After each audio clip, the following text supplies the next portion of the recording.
হে everyone, কেমন আছো তোমরা সবাই? আমি তো খুব ভালো আছি, আশা করি তোমরা ভালো আছো। তো গতকাল আমি গেছিলাম একটু মামা বাড়িতে। আর অ্যাজ ইউজুয়াল আমি ক্লিপ নিতে ভিডিও ক্লিপ নিতে ভুলে গেছি।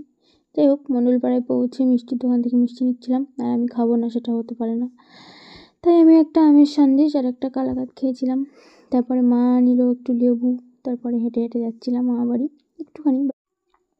এবং তারপর আমার মামাবাড়ির পাশে একটুখানি সুন্দর করে বেশ ছোট্ট করে জগদ্ধাত্রী পুজো হয়েছে, তো তারই একটু লাইটিং করেছিল। আমি আর মা সেখানেই একটু ঘুরতে গেছিলাম, যাওয়ার পথে একবারে ঘুরে ঢুকেছি।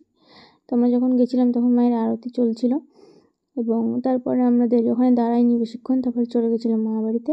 আর ওই যে আমার দিদা বলেছিল আমরা আসছিলাম বলে হয়তো। আর তারপর আবার দিদাকে নিয়ে একবার গেছিলাম, ছোটো ছোটো বাচ্চারা বেশ সুন্দর নাচ করছিল ওখানে। তো তাই দেখে বাড়ি ফিরলাম, এবং সকালে আমরা চলে এসেছি। তো সকালবেলা মামাবাড়ির সবুজ গাছ দেখে নাও।